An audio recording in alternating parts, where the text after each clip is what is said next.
ఏ శుభకార్యానికైనా శుభారంభం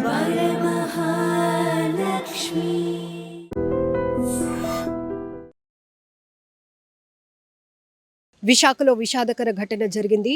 Madhurawada cricket stadium సమీపంలో ఒక car ఆగి ఉంది. ఆ కారు నెంబర్ చూస్తే TS08FW6298. ఆ కారు పక్కనే ఒక వ్యక్తి అనుమానాస్పదంగా మృతి చెంది ఉన్నారు. ఇంతలోనే స్థానికులు పోలీసులకు సమాచారం ఇవ్వడంతో మధురవాడ పోలీసులు అక్కడికి చేరుకుని అతని డీటెయిల్స్ తీయగా అతను పేరు శ్రీనివాస్, 50 ఏళ్ళు ఉంటుంది. ఆయన హైదరాబాద్కు చెందినటువంటి వ్యక్తి, బిజినెస్ చేస్తున్నట్టు తెలుస్తోంది. అయితే ఆ వ్యక్తి PM Palem last bus stop దగ్గర ఉన్నటువంటి తన తల్లిని చూడడానికి వచ్చారు. అంతలోనే ఎందుకు మరి బలవంతంగా ప్రాణాలు తీసుకోవాలి అనుకున్నారు. అంత పెద్ద కష్టం ఏమొచ్చిందో తెలియదు, కానీ ఆ కార్ని అలా రోడ్డు పైనే, ఆ హైవే పైనే పార్క్ చేసి ఒక సైడ్న ఆయన జ్యూస్లో పాయిజన్ కలుపుకొని తన ప్రాణాలు బలవంతంగా తీసుకున్నారు. చాలా బాధాకరమైన ఘటన. ఒక్కసారిగా అతన్ని అంటే డ్రెస్సింగ్ అది చూస్తే కూడా హై ప్రొఫైల్గానే అనిపించింది. కానీ ఎందుకు ఇంత అర్ధాంతరంగా ఆయన ప్రాణాలు తీసుకోవాలనుకున్నారు అంత బలవంతంగా? అంత పెద్ద కష్టం ఏమొచ్చింది? ఓవైపు తెలంగాణ నుంచి అక్కడ బిజినెస్లో సెటిల్ అయినటువంటి అతను ఇక్కడ అమ్మను చూడడానికి వచ్చి ఆ తర్వాత మరి ఏం జరిగింది?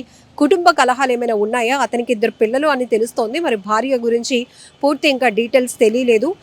ప్రస్తుతానికైతే పోలీసులు కేసు నమోదు చేసి దర్యాప్తు కొనసాగిస్తున్నారు. సో ఆయన వయసే 50 ఏళ్ళు ఉంది అంటే ఆ తల్లి ఇంకా ఎక్కువ ఏజ్ కాబట్టి పోస్ట్ మార్టం దగ్గరికి కూడా వచ్చే పరిస్థితి ఎవరూ లేదు. ఇంకా పోలీసులు ఇచ్చినటువంటి ఇన్ఫర్మేషన్తో ఒకవేళ ఇక్కడ విశాఖలో ఆయనకు సంబంధించినటువంటి బంధువులు ఇంకెవరైనా వస్తే కనుక ఇక్కడికి చేరుకునేది ఉంటుంది. లేదంటే కనుక హైదరాబాద్లో సెటిల్ అయ్యారు కాబట్టి అక్కడికి సంబంధించినటువంటి వ్యక్తులు ఎవరైనా ఇక్కడికి రావాల్సి ఉంది. ఏది ఏమైనప్పటికీ కూడా ఒక్కసారిగా చాలా బాధాకరమైన ఘటన అని చెప్పాలి. సో రోడ్డు పైన ఉదయానికి అందరూ అటుగా ట్రావెల్ అవుతూ ఉంటే ఒకవైపు రోడ్డు పక్కనే చాలాసేపటి నుంచి ఈ కారు అలా పార్క్ చేస్తుంది. ఇటియోస్ కార్ ఇది.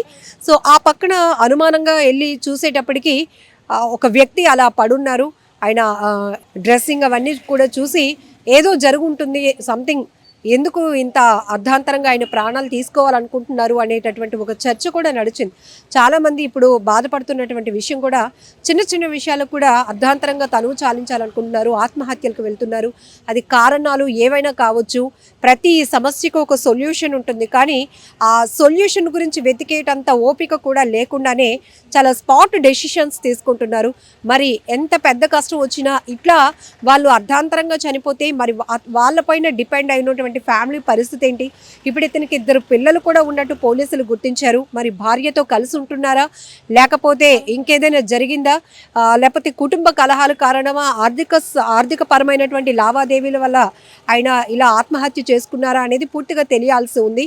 అయితే ప్రస్తుతానికి ఆమె తల్లి ఏజ్ కూడా ఎక్కువ కాబట్టి ఆమె అడిగి తెలుసుకునే ప్రయత్నం చేసిన ఆమెను ఇబ్బంది పెట్టేలాగే ఉంటుంది. ఆమె ఆరోగ్యం కూడా అంతగా సరిగా లేనట్టు కూడా తెలుస్తోంది.